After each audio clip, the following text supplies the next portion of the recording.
युहिब्बुल हलवा वल असला, फरमाती हैं कि आका अलैहिस्सलाम हलवे और शहद को पसंद। आका अलैहिस्सलाम ने इरशाद फरमाया नेमल इदाम अल खल्लु, के बेहतरीन सालन सिरका। रहमान रहीम दरूद शमाइल तिरमिज़ी में आज हमारा 15वां दरस हुज़ूर रहमत दो आलम सल्लल्लाहु अलैहि वसल्लम के खाने के मुतल्लिक़ है।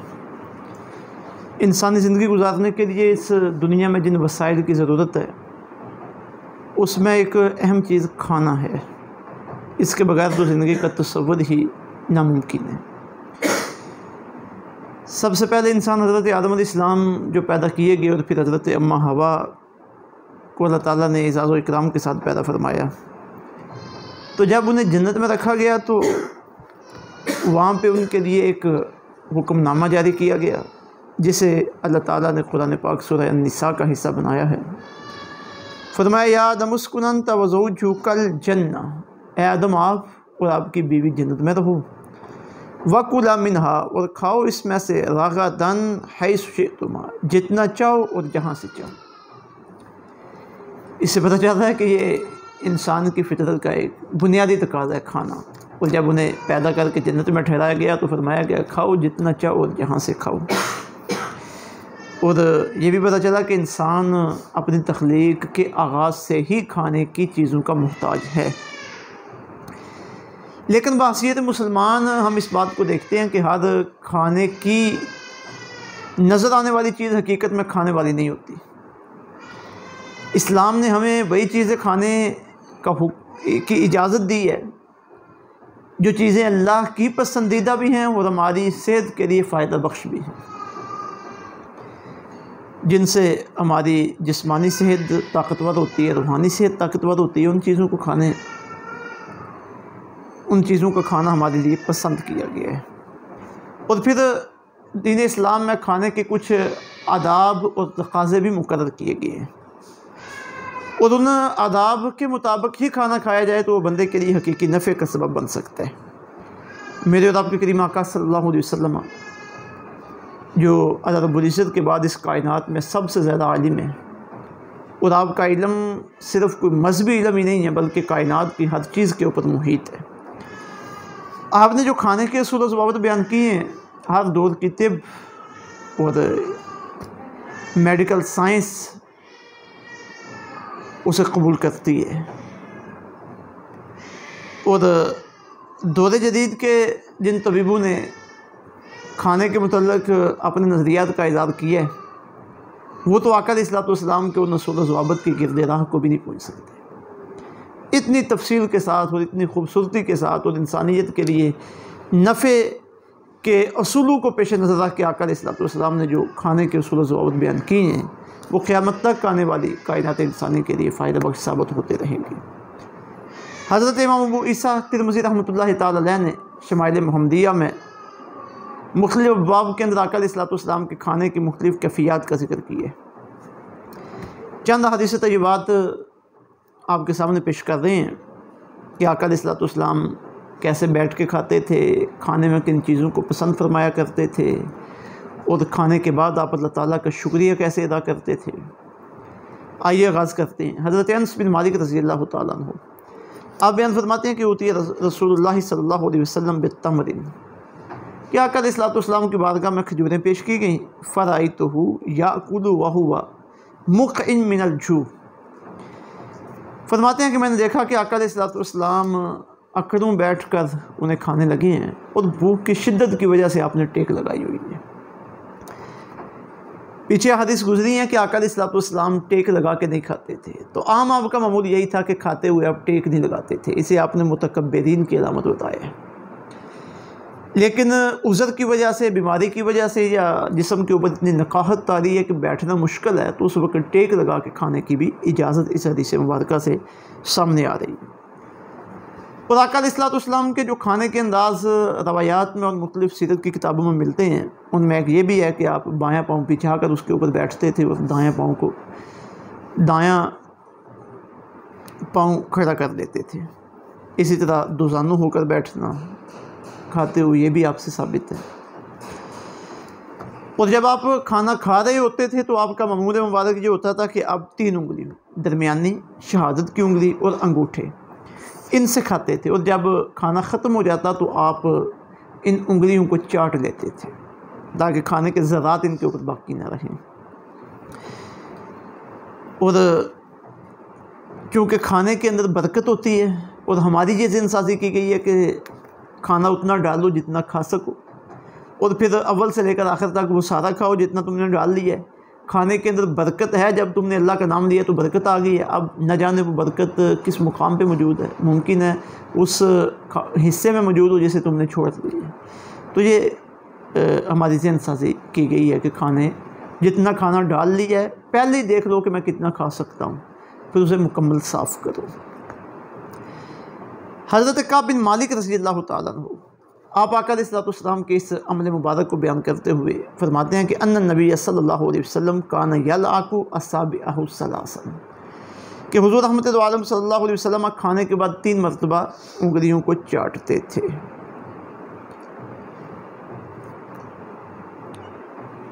ज़ुहद व क़नाअत के बाब में ये अहादीस गुज़री हैं कि हुज़ूर रहमत आलम सल्लल्लाहु अलैहि वसल्लम को अल्लाह ताला ने कायनात की हर नेमत से मालामाल किया हुआ था, लेकिन इसके बावजूद आपने बरज़ा व रग़बत और अमदन दुनिया की लज़्ज़तों और सामाने ऐश से किनारा कशी इख्तियार की थी ताकि वो मैं अपने रब की रज़ा और क़ुर्ब के नेमत से मालामाल हो सकूँ।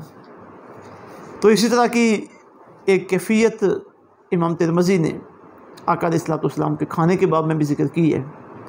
हज़रत अब्दुल्लाह इब्न अब्बास रज़ियल्लाहु तआला अन्हु फरमाते हैं कि कान रसूलुल्लाह सल्लल्लाहु अलैहि वसल्लम यबीतुल लयालियल मुतताबिआत तावियन हुवा व अहलुहु, कहते हैं कि कई मरतबा ऐसा होता कि आपके अहले खाना और आप मुतवातर कई रातें भूख में गुजारते थे। ला यजिदूना ईशान व काना अक्सरुहुम खुब्ज़िहिम खुब्ज़ुश शईर, रात का खाना उनके पास नहीं होता था, कई रातें ऐसे गुजर जाती थी। और फिर फरमाते हैं कि जो आका अलैहिस्सलाम की रोटी होती थी वो अक्सर जौ की रोटी होती थी। कुल जहाँ मिल्क और जौ की रोटी गज़ा, उस शिकम की कनात पे लाखों सलाम। तो इससे ये पता चलता है कि भूखा रह लेना और उस पर किसी वक्त कनात कर लेना, ये भी आका अलैहिस्सलाम की सुन्नत है। हर वक्त पेट भर के रखना ये भी कोई ज़रूरी नहीं है, पेट को कुछ रेस्ट भी देनी चाहिए ताकि मैदा आज़ाद हो और जिस्म का जो हज़म का निज़ाम है वो अच्छे तरीके से चलता रहे। हज़रत आयशा रज़ियल्लाहु तआला अन्हा ने आका अलैहिस्सलाम के खाने की मिक़दार की कैफियत को बयान किया कि हुज़ूर ने कितना खाया, हुज़ूर कितना खाते थे।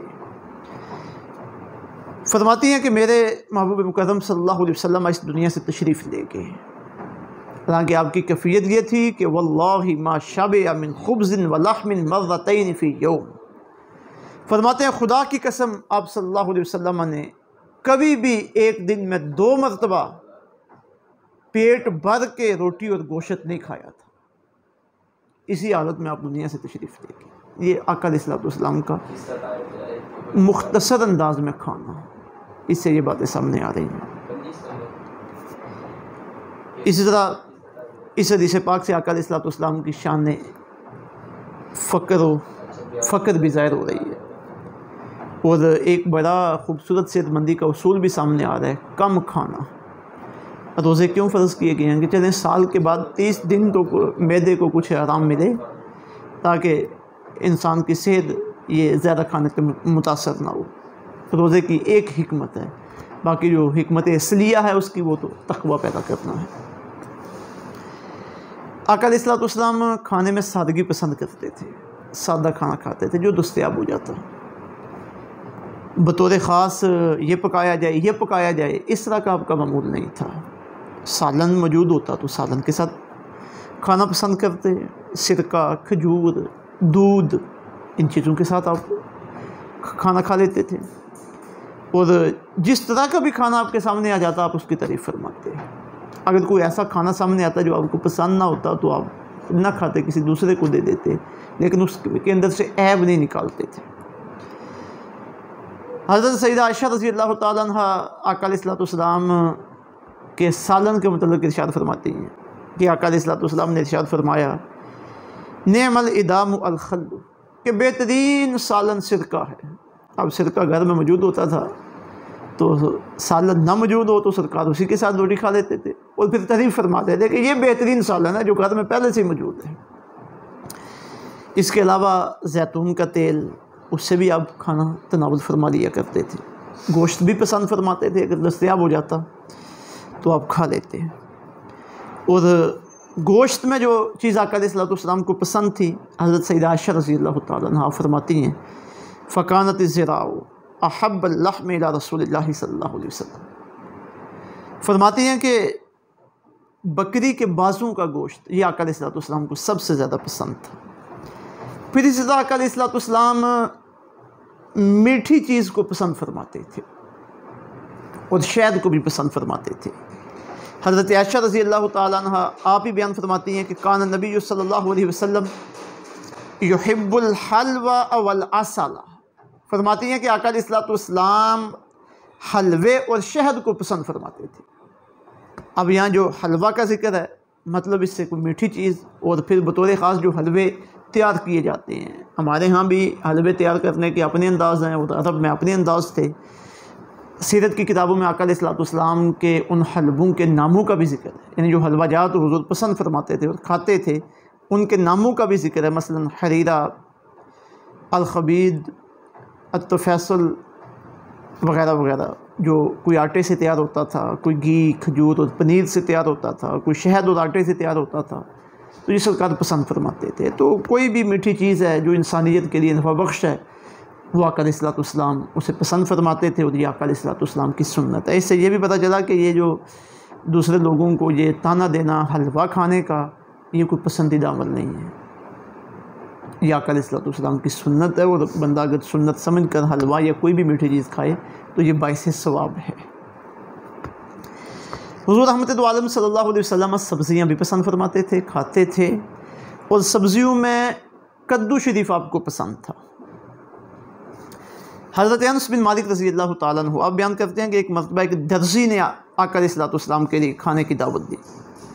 मैं भी वहाँ आपके साथ गया बतौर खादिम। तो कहते हैं कि फ़क़र्रबा इला रसूलिल्लाहि सल्लल्लाहु अलैहि वसल्लम ख़ुब्ज़न मिन शईर, तो उन्होंने आका अलैहिस्सलाम के सामने जौ की रोटी पेश की। व मरक़न फ़ीही दुब्बाइन व क़दीद, और शोरबा भी पेश किया रोटी के साथ लगा के खाने के लिए, जिसमें खुश्क किया हुआ गोश्त और कद्दू था। कहते हैं कि फ़राइतुन नबी सल्लल्लाहु अलैहि वसल्लम यततब्बअ दुब्बाअ, कहते हैं कि मैंने देखा कि आका अलैहिस्सलाम कद्दू को देख रहे हैं, उसे तलाश कर रहे हैं। हवाली कस आती, ढोंगे के अतराफ़ में आप कद्दू देख रहे हैं, कद्दू के टुकड़े। कहते हैं कि जब मैंने देखा कि गोश्त भी मौजूद है और कद्दू भी मौजूद है, और आका अलैहिस्सलाम कद्दू शरीफ को गोश्त के ऊपर तरजीह दे रहे हैं, और आप जिस बर्तन के अंदर वो सालन मौजूद है आप उसके अतराफ़ से कद्दू तलाश कर रहे हैं, तो कहते हैं फ़लम अज़ल उहिब्बुद्दब्बाअ मिन यौमइज़िन, कहते हैं वो दिन और आज का दिन मुझे कद्दू से मोहब्बत हुई। ये हुज़ूर रहमत दो आलम सल्लल्लाहु अलैहि वसल्लम के साथ सहाबा की मोहब्बत का अंदाज़ था। एक तरफ तो सरकार का कद्दू शरीफ के साथ मोहब्बत का अंदाज़ है, और फिर सहाबा का हुजूर के साथ मोहब्बत का अंदाज़ है कि हज़रत अनस ने एक मरतबा देखा है कि सरकार कद्दू शरीफ को पसंद कर रहे हैं, तो कहते हैं कि वो दिन और आज का दिन मुझे भी कद्दू पसंद है, और इसी वजह से हम कद्दू को कद्दू शरीफ कहते हैं, पसंद करते हैं कि ये सब्ज़ी आका अलैहिस्सलाम की पसंद, और इसके अंदर इंसानियत के लिए भी नफ़े की बहुत सी चीज़ें हैं। क़ुव्वत अमल को ये बढ़ाता है, दिमाग को मुतदिल रखता है, प्यास को बुझाता है, मिर्गी की मर्ज़ को दूर करता है, तो ये इसके फ़वाइद भी हैं। और हमारे लिए तो सबसे बड़ा फ़ायदा ये है कि आका अलैहिस्सलाम की सुन्नत सरकार इसे पसंद फरमाते थे। मेरे और आपके करीम आका सल्लल्लाहु अलैहि वसल्लम खाने में फल भी पसंद फरमाते थे, क्योंकि ये भी एक इंसानी खाने का हिस्सा है और इनमें लज़्ज़त भी होती है और इंसानी ताकत में ये इजाफ़ा भी करते हैं। और कई फल तो दवा और शिफा के तौर पे भी इस्तेमाल होते हैं।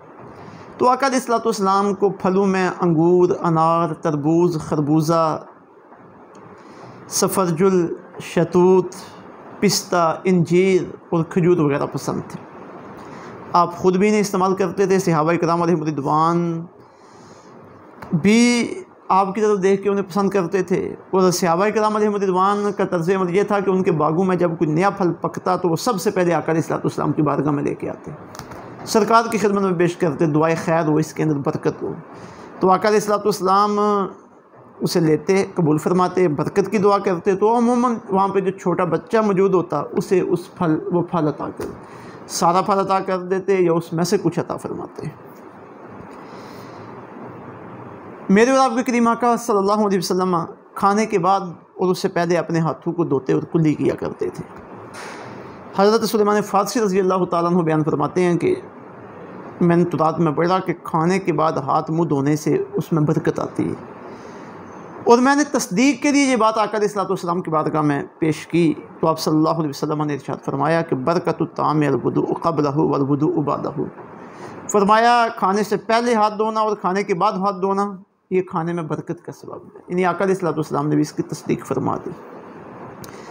हुज़ूर रहमत दो आलम सल्लल्लाहु अलैहि वसल्लम ख़ुद भी खाने से पहले अल्लाह का नाम लेते थे, बिस्मिल्लाह शरीफ से आगाज़ करते थे और अपने ग़ुलामों को भी इसी बात की तलकीन देते थे। हज़रत उमर बिन अबी सलमा रज़ी अल्लाह तआला अन्हु बयान करते हैं कि एक मरतबा में आका अलैहिस्सलाम की खिदमत में हाज़िर हुआ। उस वक़्त आपके पास खाना पड़ा हुआ था। आपने मुझे इरशाद फरमाया उदनु या बुनैया, ए बेटे करीब हो जाए। यानी आपने उन्हें खाने की दावत दी और फिर साथ खाने के आदाब भी सिखाए। उदनु या बुनैया, ए बेटे करीब हो जा, फसम्मिल्लाहि ताला, अल्लाह ताला का नाम ले यानी बिस्मिल्लाह पढ़, वकुल भी यमीनी का, दाएँ हाथ से खा, वकुल मिम्मा यलीक, और अपने सामने से खा। ये कितने खूबसूरत आका अलैहिस्सलाम ने खाने के आदाब बताए हैं कि बिस्मिल्लाह शरीफ पढ़ के खाओ, दाएँ हाथ से खाओ और अपने सामने से खाओ। और यही चीज़ें एक अच्छे इंसानी ज़ौक़ की अलामत हैं। हज़रत अबू सईद खुदरी रज़ी अल्लाह तआला अन्हु बयान करते हैं कि जब मेरे और आपके करीम आका सल्लल्लाहु अलैहि वसल्लम खाना खा चुकते तो ये दुआ मांगा करते, अल्हम्दुलिल्लाहिल्लज़ी अतअमना व सक़ाना व जअलना मिनल मुस्लिमीन। सब तारीफ़ें उस अल्लाह के लिए हैं जिसने हमें अपने फजल से खिलाया पिलाया और ईमान की दौलत बख्श कर मुसलमान बनाया। ये हुज़ूर रहमत दो आलम सल्लल्लाहु अलैहि वसल्लम का खाने का तर्ज़ अमल है और ये हमारे लिए आका अलैहिस्सलाम की सुन्नतें हैं खाने की और आका अलैहिस्सलाम की सीरत है। अल्लाह रब्बुल इज़्ज़त इस पे हमें अमल पैदा होने की तौफ़ीक़ अता फ़रमाए। व मा अलैना इल्लल बलाग।